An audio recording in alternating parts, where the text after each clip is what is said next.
Hello again, and welcome back to Parity Radio. Sorry if I sound a bit crap. I've got a cold, if you can't tell. I don't know if you can tell. Maybe I'm just telling you information that you don't need to know. I don't know. Um, in this episode, I speak to Paula Scher, the actual Paula Scher. I don't know how I managed to do this. I don't know how I managed to get this interview. Um, but it's the actual Paula Scher. If you don't know Paula Scher, just don't listen to the podcast. Really, I'm joking. If you don't know Paula Scher, she's probably the most famous living graphic designer alive, possibly. She's had a career which has spanned a lot longer than I've been alive. And she's still producing sort of award-winning, extremely high caliber work even to this day. Her relationship with the public theatre is probably one of the pinnacles of graphic design. She's done some work for some huge clients, for people like Microsoft, Citibank, Shake Shack, CNN. Did she do the CNN logo? Oh my god, she did the CNN logo. Tiffany and Co. Wow. I'm just googled it. Yeah, she's ginormous. She didn't do the Coca-Cola logo. No, she didn't do the Coca-Cola logo. Stupid lying Google. But yeah, she's done a lot. She's done a lot, is what I'm trying to say. But I assume if you're listening to this, you know all of this anyway. And yeah, we discuss a few different things, including her body of work, influences on herself, her working with education. We talk a little bit about what she looks for in student portfolios, which is kind of an on-running question now. I do the Hall of Fame thing with her in the middle. What else do we talk about? You'll listen to it anyway. It's literally in this podcast, but yeah, it's good. It's Paula Scher. Like, listen to it. It's Paula Scher. But yeah, I think that's pretty much it. The audio might sound different to what it usually does because I usually use a website called Zencaster, which allows you to sort of record in separate audio channels, so I can edit my voice and then the guest voice separately. But the link just broke when I sent it her. She tried to join, she couldn't join for some reason, and I was sort of in a bit of a panic, flapping about trying to fix it because I was thinking she was just going to leave. I don't know. But because I'm really quick-witted and I thought on my feet, I sent her a Zoom link. So this is recorded through Zoom and not through Zencaster, so the audio is kind of merged into one, so you might hear some banging in the background. You can hear some horns beeping. She's in New York, it's a loud place. But yeah, I believe that's it. I can't think of anything else. So yeah, I hope you enjoy and have fun. Stay safe.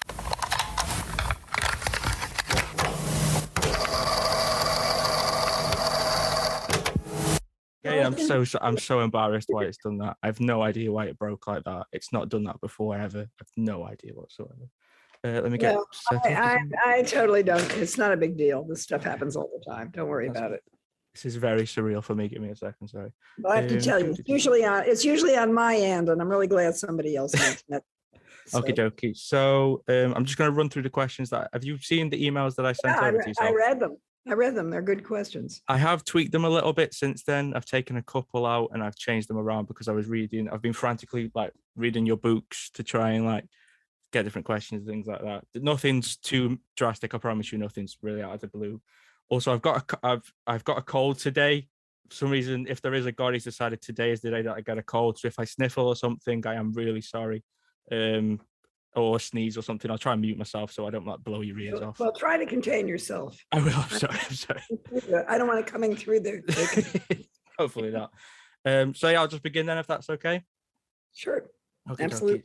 So where are you, by the way? Where are you? I'm in England. I'm in Stoke-on-Trent, which is a bit between Manchester. I know you know Manchester because you did Manchester Design Fest, and Birmingham, which is kind of in the middle. So it's currently 7:13 p.m. here. So it's a little bit further in front. But yeah, I'll just start then. So your career has been heavily associated with this typographic style that comes from things like Dada, You mentioned Russian constructivism as kind of an influence on yourself, and also futurism. And I was Googling online trying to frantically find where those influences originally came from, and I couldn't find it anywhere. So I'm just trying to connect things together that might not be there. But would I be correct in assuming that those were things that were introduced to yourself at college? No, actually, Damn. my Tyler School of Art did not have a great library, and I started buying books when I was design books when I was designing record covers, and I loved everything that started in, I would say, from 1920 to 1940. Mhm. And I was obsessed with it. And I discovered constructivism and Dada and futurism all at the same time. And they influenced various things I designed. And this was really in my last years of being a record cover designer, I would say 1980 to 82. I left CBS Records in 82. And I took that sort of work with me. It was very apparent in my early work at Coppell and Scher, the business I had with Terry Coppell before I joined Pentagram. And there's a little book called Great Beginnings. You can probably check it out online. It was the beginnings of famous novels in the style and period in which the novels were written.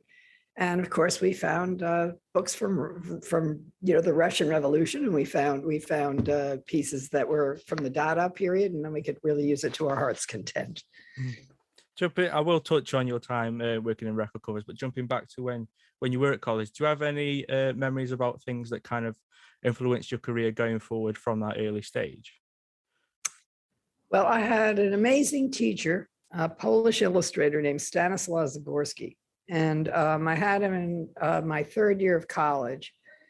And I wanted to be an illustrator. I took a course called graphic design because there were no courses in illustration.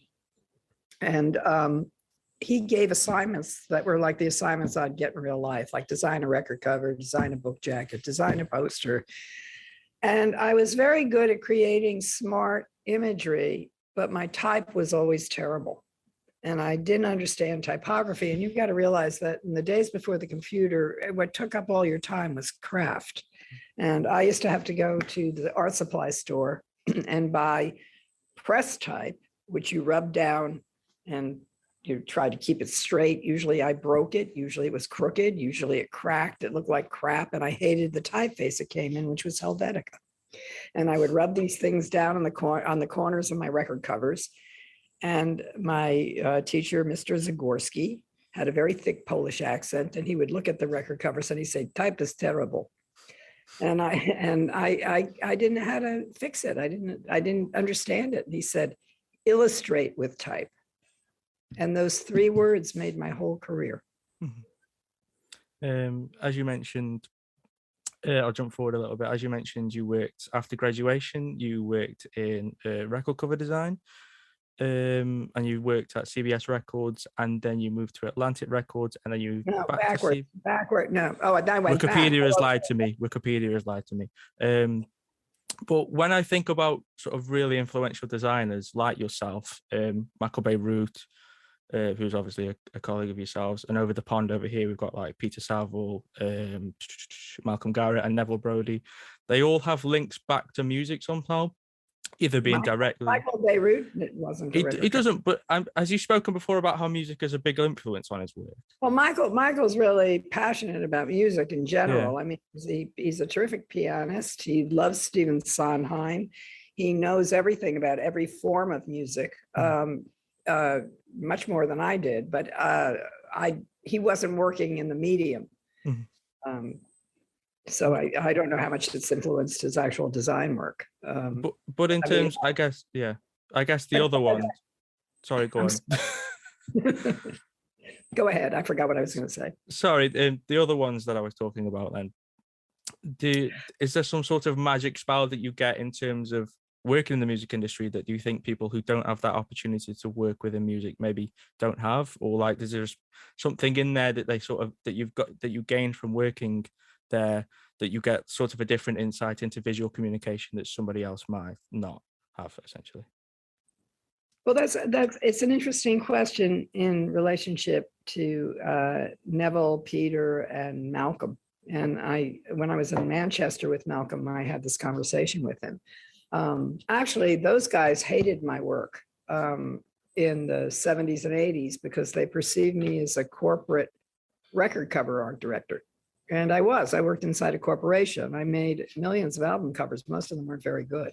I produced about 150 a year. And I would say maybe 5 or 10 a year were good. Now they turn up whether I want to see them or not. It's amazing how those things live on. Malcolm and Peter and Neville were completely influenced by the recording artists they were working with. And the recording artists really shaped their vision in the way they worked. Because I was a corporate art director and I was not working with a few record, artists. I was working with so many. I really learned how to be political within a corporation. So I would say that my record cover experience had less to do with graphic design in terms of what I took with me, though I certainly learned a lot about graphic design, designing them, but I really understood politics. I really began to understand how to persuade people to do things. And I was very calculating at CBS because I would figure out where the power was and get the most powerful person to approve the graphic. And in most instances, it was the band or the band's management. So I knew how to persuade and to try to get my way with a graphic. And I got very good at it. Just scrolling down my questions, sorry. Jumping forward from there, you obviously started, and I know I'm glazing over a lot here, but jumping forward from there, you obviously began working at Pentagram a little bit later on, and you still work there to this day. Are you in the offices now, I assume? Yeah. Yeah, that's kind of cool. I'm in the conference room and it's really cold. Snowing here. Oh, is it? One thing I did want to ask, how is the COVID situation over there? Is everything just free now? Well, we haven't really had the global discussion about COVID, which is not really a political discussion. COVID is about calculating risk. And once you figure out how to calculate the risk, you probably are fine. If you get a vaccine and you get a booster shot and you avoid places where there are people that you don't know where the hell they've been, you're probably going to be okay. The masks they're discovering don't do all that much, interestingly enough. I just read that this morning in today's Times. But they find that the huge difference in the states, particularly between red and blue states, meaning blue states are Democratic states and red states are Republican states, is that the red states had a much higher instance of death than the blue states. And that's because the people in the blue states got vaccinated and the people in the red states didn't. So you find out, well, that's not very good risk calculation. That was politically motivated. That's sort of dumb. But I realized that you can rely on science to a degree, and then you have to pay attention to human behavior. And my team was back at Pentagram since June 12th because we figured out how to behave and nobody got it. Yeah, jumping back to where I was on the questions, I've completely lost where I was now. So you began working at Pentagram, and obviously in your time working there, you've worked with a lot of really huge clients. And one thing that you've spoken about in the past is when you bring out a redesign for a huge company like a Microsoft, for example, there's inevitably backlash in that people are going to, get out their pitchforks and come at you with them and things like that. not literally, you get what I mean, but so when you're designing the actual redesign, is that something that you discuss with the client in terms of once it actually goes out, there may be some uproar in it? Oh, of course you do. I mean, you don't design in a vacuum and say, here. You spend a lot of time learning about the organization. You spend a lot of time learning about why something was designed the way it was. You spend a lot of time learning who has the right to make a decision about it and who do you have to please. You interview those people. You find out what they like and don't like. You find out where the corporate bodies are buried, meaning somebody doesn't like somebody else and some other political thing going on that has nothing to do with the identity. I mean, you have to sort of consider all of these sorts of factors when dealing with broad groups of people. And then you begin to design and you present your design, and then you represent your design and you represent your design again, and you're building consensus. And then when you build consensus, you're ready to have them accept it, and you're ready to make it, and it's ready to launch. And then when it launches, this whole outside universe who weren't in any of these meetings chime in and tell you their viewpoint about it with absolutely no education or understanding of it. And that's usually because they're seeing it for the first time. And what you find out is that most people's initial response to something that they were familiar with when they see something new tends to be reactionary. So they get angry at first, and sometimes there's a diatribe of stuff on brand new that you have to put up with, or other magazines pick it up, or you might get just trashed online in general. And then it goes away and people get used to it and they don't even remember doing it. I was listening to your episode of Design in Dialogue, which I believe is from last year. It's on YouTube. And you mentioned how design expectations have risen in your career from sort of the general public. Can you expand on that a little bit? The computer changed the way people began to see. For example, at the time the computer came in, if you looked at the way most companies express themselves, they might have a little mark that's a logo, and that the little logo might be stuck in the corner of the ad, but the ad was generally copy driven with maybe a small visual. That was sort of the general expectation of advertising, and that's how the world saw things. And they paid attention to these lines that are, generally called taglines, so in relationship to a product, like Nike, just do it. They don't put just do it on the ads now because they don't need to.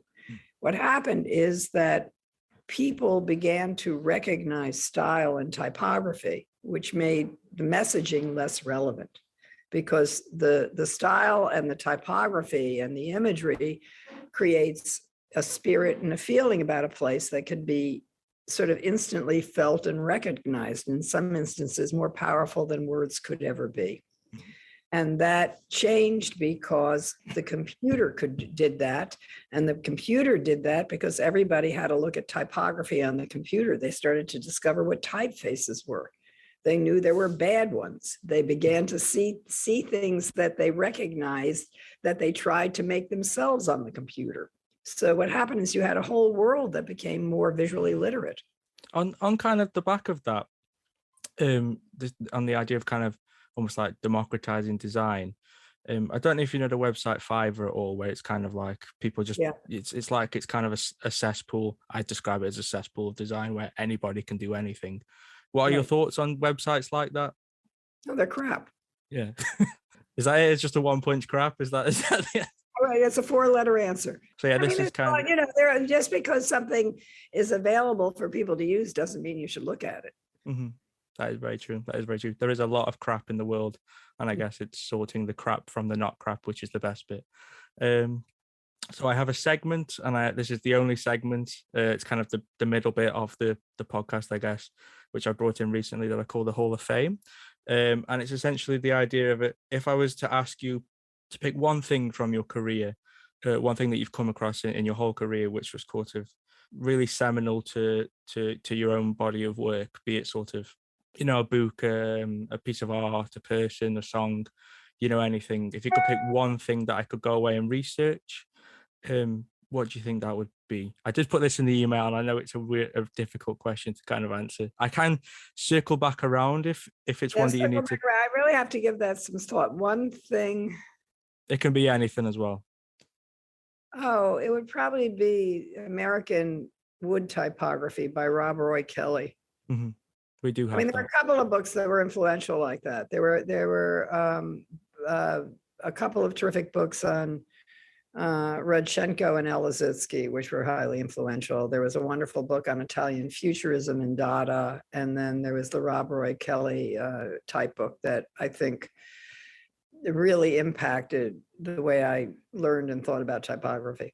We have American Wood Type at my university, and I've got it out before and looked at it and been like, this is the book that Paula Scher has talked about. It's really weird sort of holding it in your hand.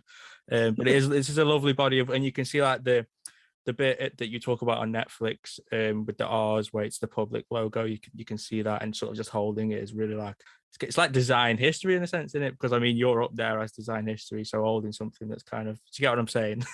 Well, here's what's interesting, that wood type was not exclusively American. And that the kind of things that I found in the book are the same things you find in London. If you go to Drury Lane and look at the theaters in the theater district, they're painted with that kind of typography. And when I was in London, I saw that and thought, oh, I'm going to paint a building like that. And I did, because it was the New Jersey Performing Arts Center, and it's just covered in typography. I had hired these sign painters who painted the sides of garages to pre-paint my typography on a building. And they took it deadly seriously, and they corrected my letter spacing while they were painting it. I've just realized that I've missed the whole question out at the beginning. But going back to when you were in education, from what I understand, and feel free to just correct me, but you had little bit of pushback from your parents and also your lecturers at the time. And there's a story about you were in a design class at one point, and a lecturer came up to you and asked you why you were in his class, and he said you said you wanted to be an artist, and he said he looked at your work and he said that cooking was an art form. Would you have any advice for other young designers that may be having pushback themselves from sort of parents and things like that? Well, when I was young, the only thing I felt that I was good at was art. I hadn't learned what graphic design was yet. It was just that when I was in high school, I was the school artist. I had a teacher named Mr. Tucker, who had an art room with a glass case in the front, and he put a sign on it that said "Picture of the Week." And I had lots of pictures of the week, and that was my whole success.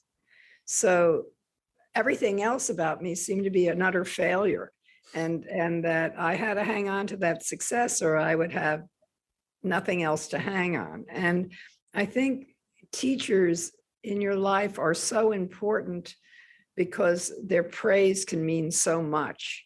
And that those are the things that if you don't have the support of your parents, or you don't feel like you fit in, or that life seems difficult, that you can make something and have somebody give it acclaim is a fantastic thing. And if you have it even once, hang on to it. It means a lot. Jumping back forwards now in my questions. You began teaching in 1992. Again, correct me if I'm wrong. No, I was earlier than that. Wikipedia is crap, isn't it? Wikipedia. Oh, don't read it. Don't believe anything on Wikipedia. That's horseshit. It's I began teaching in 1982 at the School of Visual Arts when I was still at CBS Records. I think it was 81 actually. That's a good point for me to go on, actually. But the first question I've got a couple of questions on that. First of all, when you're looking at a student's portfolio, be it as in a sort of a learning environment, or if you're looking for an internship, is there something that you're looking for in particular, or is it just sort of looking for good work in general? Well, good work in general is a good thing. But the things I notice, which are important to me in hiring somebody, is thinking and craft. So sort of using your hands and things like that. Well, making the ability to craft something, to be able to make a good representation, to understand scale and proportions, and is usually the person who has that capability is usually going to do very well. That's the hardest thing to teach, as a design teacher. If the students don't understand scale relations, they really can't make anything. So it's sort of, I guess, design fundamentals in a sense. Design fundamentals matter. They're at the heart of everything. Yeah. Jumping on the back of that, and sort of touching on what you mentioned just. So Brian Collins, who I assume you know Brian Collins, obviously, but he recently penned an article for D&AD, which talked about how design educators sometimes can see designers sometimes can see working in design education as sort of the last hurdle of their career. They will do their whole career and then they will sort of jump off and then go into design education. And he was sort of criticizing this in the article and talking about sort of giving back should be sewn into your practice as soon as you're comfortable with it. You know, he talked about this lady in her 20s that taught him when he was in college, and how she had a really fundamental impact on his career. And I was curious as to what your thoughts were that on, should you be teaching from a younger age, or is design education sort of the last stop on your career? Well, I taught at a young age, so I don't, I mean, I've been teaching for 39 years. Mhm. And my students are all over the place. Teaching was fundamentally important to me, because when you teach, you actually learn more than you give, in a way, because you're looking at a student's work and you have to tell them how they can improve it. And to tell them how they can improve it and be fair about it, you have to be looking at it through their eyes, not through your eyes. You have to understand why they were making it that way, what they were trying to do, and where had it gone awry. And that the advantage for the teacher is you get free use of somebody else's eyes. So you get to see something in a different way. It's a very terrific learning experience. I also very often hired my students. I hired my students when I first started my own business, and have for years. And, so many of them have gone on to be really successful and famous, and, that's really wonderful. But I don't think that age has anything to do with giving back. If somebody is a terrific teacher and they're older, what difference does it make? I mean, one of the best teachers at the School of Visual Arts was a woman named Sarah Giovanetti, who was still the most popular teacher in her 90s. So, I think that's like very, I don't think there's any evidence that what he's saying is particularly true. You just had a good experience with a young teacher. I might have phrased it wrong. Sorry. I think the way that he was pointing out was essentially, if you say I had a 20-year career or something like that, say a 20, 30-year career, and then I left industry and then began teaching, everything I'm teaching is essentially already out of date because I'm not practicing still.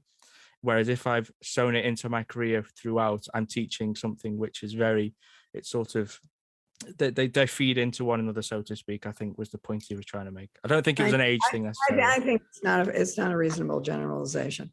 I mean, it's not, I mean, I know, my experience was primarily at the School of Visual Arts, though I quit and started teaching at CCNY to get a more diverse class. But I was teaching at SVA for 37 years. As a matter of fact, Bobby Martin and I were both the thesis advisors of a guy. Brian Collins and I were the thesis advisor of somebody named Bobby Martin, which we shared together. So we actually taught together. People are different. You can't make generalizations about that. I know there were women who were working designers who became faculty at design schools, and some of them found themselves by working with students and pushing students into areas that they never even had the courage to traverse, and they're terrific at it. And that everybody is different. Everybody has their own time machine. Everybody is on a different schedule, and you can't make these kind of blanket pronouncements that you shouldn't do this or you can't be that. I mean, I just think that's very destructive. So I was listening to your talk that you gave at Adobe Max, I think it was a couple of years ago now. And when you talk about your work, you often use sort of phrases like "we learned that," or "as it turned out," which to me sort of struck me as that you were still sort of learning with each project, so to speak. And do you find that if that is the case, do you find that even now, this late on in your career, you're still continuing to learn things with each project? Absolutely. Yeah. I mean, every design is unless you're repeating yourself, every design is a piece of knowledge. And that I find that there are things that are repetitive in my own growth process. And it gets harder as I get older, I confess, but they're still the same things. There'll be a moment where I don't know how to design. And it happens cyclically, maybe every 3 years. There'll be this moment and I realize I don't know how to design. I don't know how to make anything. If I make something, it's something I've made before. If I'm making it and I'm making something I made before, I'm doing it worse than I did it. That there's these moments that happen and I look at them and I can't figure out what's happening. And then I'll have a period of, I think, a more fallow level of creativity and some pretty crappy work. And then I'll make a breakthrough, and it'll lead me to another phase of work.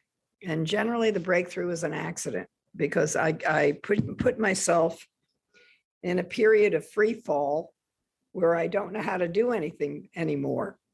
So I get to learn all over again. And then I get to see it in a different way. And when I see it in a different way, that's when I can push through and really begin to get it to move. And I hope I can continue to do that. I have been designing for a long time, and my vocabulary can become limited, and I have to pay attention. And I know it's very dangerous not to pay attention. I've got to look if something is really ugly and I really hate it, that's when I got to pay attention the most. So if your career is one of sort of a really long sort of almost learning process in human communication, your work with the public theatre is probably one of the longest case studies in communication which has maybe ever existed, really. Could you touch a little bit on sort of the very unique dynamic that you've got with the public theatre a little bit? Yeah. The public theater is a happy accident for me. I began working with the public theater in 1994. It was the first very big visible project I did at Pentagram. And I was working with George C. Wolfe, a very talented director, and I designed a logo that was based on the things we described in the Robert Roy Kelly book that we talked about before. And it was an identity that was recognizable both by its logo and the style of typography I was using, which was American wood type.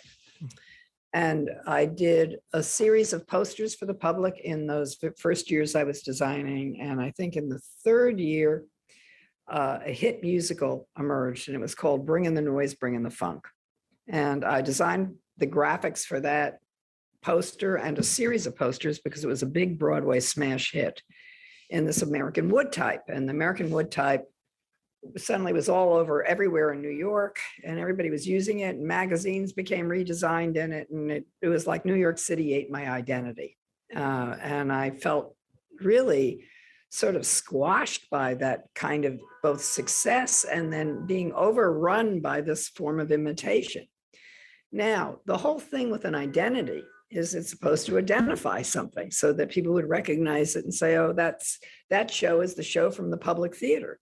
But it didn't become a show from the public theater anymore. It became something that represented New York City. And that's a terrible thing to happen to a client you have who you're actually representing. So after that, I began changing the look of the theater each year and holding on to the logo. And the problem with that was that the theater never got enough publicity because they couldn't afford newspaper ads. They could afford promotions for something they did called Shakespeare in the Park that were in subway posters. But the individual plays were never covered. And people really didn't know what was going on there, or they didn't recognize it when they saw it because I had changed it.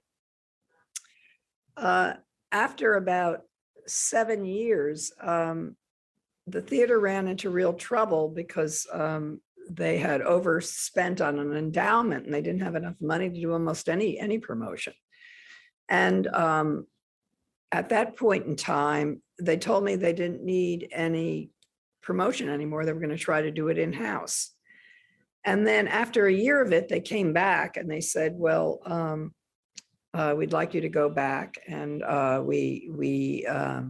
we'd like you to work for us, and we'd like to put you on the board. And that was the way they thought they were paying me, by allowing me to be on the board with all these rich people. And I went to the board meetings and I thought they were boring.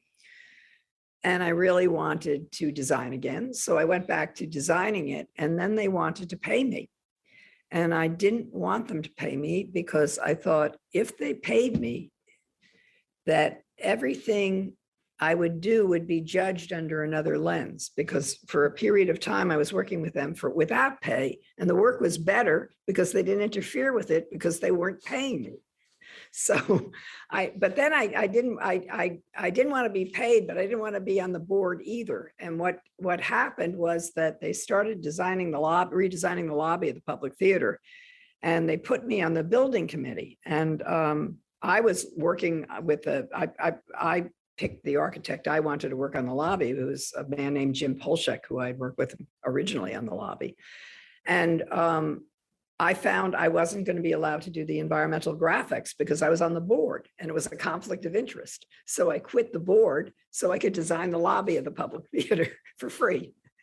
So that's been my relationship. Now, what happened as a result of all this sort of political machination that I'm telling you about is it brought to mind something my former partner, Alan Fletcher, told me when I first joined Pentagram. We were at a partners meeting and he was giving a presentation and he started to talk about what businesses who invent something have to do to stay relevant. And he says, anybody who makes anything, anybody who designs anything, anybody who invents anything, really in a normal business spends 25% of their profits in R&D, in research and development. And designers don't.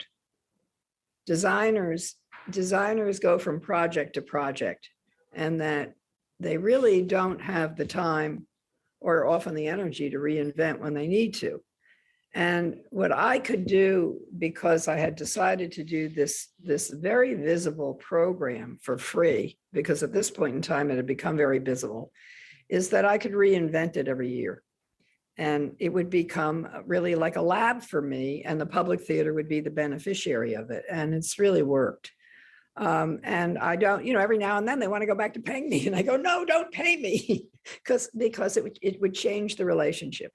Mm-hmm. So as part of my exercise as a designer, once a year, I rethink the identity of the public theater for 1 year. It always has the typeface knockout, but we do different things to knockouts. Sometimes last year I made one leg skinny and sort of redrew the type that way. And the year before we stenciled it. And this year we're doing something even wackier with it. And I figured that out. And then there's an in-house art department. And I teach them how to move the system, and they grow it. And it becomes this very recognizable thing for a year, and then it goes away. And that, for me, that is my fun. I look forward to it every year. Jonathan Heffler, who redrew Knockout from the original typeface where it came from the Morgan fonts, the things that were in the Rob Roy Kelly book. Every year when we put it up on our website, he always writes a little thing about looking forward to seeing what I did to his typeface this year, which has always been very sweet, and I love it. And I think every designer should try to find something like that, because if you have to push something and you don't have to worry about failing or losing a job, it's a wonderful position to be in. Does the more wacky, eccentric stuff that you do with the theatre, does that inform your more, I guess, business, uptight suit work that you do elsewhere in your career? Always. I mean, the thing is that work informs work, and that I can't do what I do in the public theater with everything, but I can do it with some things, not like them, but think that form of pushing an expectation is really, I think, the goal, and that they're all different levels of design that exist. I mean, I remember probably the biggest change I made on something that was in a public space was designing the interior of a parking garage, where we turned it into a type book with messaging on the wall, and it looked totally radical when you went into it. Now, as a design, there's nothing that unusual about the design. What's unusual about the design is it's in a parking garage, that you change the context of something, or you play with something, or you throw it upside down, do things that are not expected. That's the game. In your book, it mentions that it took you 19 years to fully understand the visual language of the public theatre. Why is that? That's not right. Oh, that's not true. No, it took me 19 years to understand how to do my job. Oh, in other words, I was making these.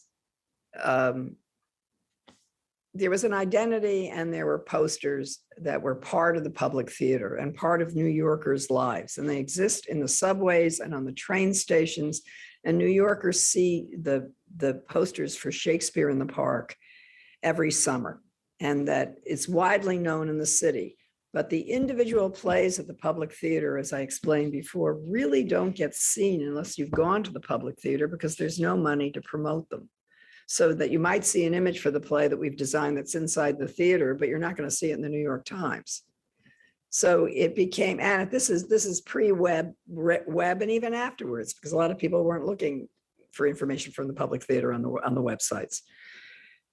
What I realized is that the thing that was problematic about the public was that the public put on a plethora of shows and other events over the course of the year. And each of them had their own little graphic. And that you could see, you don't control the context in which people see these graphics. Like they might see it on a little small space ad, New York Magazine, or in a little small space newspaper ad, or they might see it as a flyer at some restaurant, or a variety of ways you see these things, and you might not be seeing the same ones. So you don't really relate it to the place. The place doesn't build an identity. Identities get built through repetition of seeing something similar over and over again and getting where it came from. When I collectivized the designs for the whole season of the theater by creating this one sort of master brand poster at the beginning of the summer and letting the style of that permeate all these other little small incidental things, flyers, websites, Instagram, it created a very powerful language of the place for a year because it was so lot consistent. It didn't vary from poster to poster. There was always a typographic system, and there might be a picture of one of the actors or actresses in it or some other image, but they were collectivized. So what happened was that people would go to a play and they would photograph the playbill, or they'd take a picture of themselves holding up the artwork because the artwork was everywhere and they had begun to recognize it. So they doubly promoted it for me. And like I said, it took me 19 years to learn how to do my job. The final question, and I have changed it to the one that I had on the email because I was watching a talk last night. It was a TEDx talk that you did, like, I think it was like 13 years, well, it might just be TED, not TEDx, like 13 years ago. And you talk about this idea that either design is serious or somber. And you've kind of touched on this idea of sort of more the fun side of design a couple of times here. And serious design is sort of evokes sort of a childlike and unknowing nature within itself. And somber design is almost the exact opposite of that. It's very informed and educated. And you mentioned that you rarely, at that point, you had rarely gotten any really chances to do any serious design. And a lot of your work was the somber design side. So I wanted to know, since then, and it's like 13 years ago, have you done much more serious design? And also, has your relationship with the idea of serious design and somber design changed at all? Let me correct your interpretation of it a bit. Oh, for fuck's sake. Go on, yeah. Okay. Serious design means that you're taking chances. Mm-hmm. It means that you're pushing an envelope. You're doing something with it. It was the thing came from an article by a columnist named Russell Baker, who was an American satirist, and he talked about what was serious and solemn in life. And he said going to church on Sunday is solemn. Poker is serious. And what he meant in that is that there are things we do because we conform, and there are things we do because we either get joy or are making discoveries, or that we invest ourselves in different ways to do it. And that all designers have to be solemn, because the problem is the problem that they have clients and needs that must be fulfilled, and that is a solemn duty. You can't, you have a difficult time taking on the commitment to design for somebody and not pay attention to their needs. And very often that flies in the face of doing some serious work, so that we can find these moments. I think the public theater was one of them for me. There have been a few others. There have been environmental graphics that I found were breakthroughs. There was the new school, which I felt very strongly about, even though it was trashed when it happened. But the fact of the matter is, there's moments where something is serious and you take that chance and you take the risk, and you can pay the penalty for it or reap the reward. But the act is important. It's serious. Mhm. Do you follow what I'm saying? Yeah, definitely. Yeah. Okay. I think that's pretty much it. Yeah. Okay. Sorry if this has been crap. I feel like I've come along with a load of facts and you've gone, no, that's wrong, and then just corrected me every single time, which is fine, of course. I did it 3 times. I didn't do it every single time.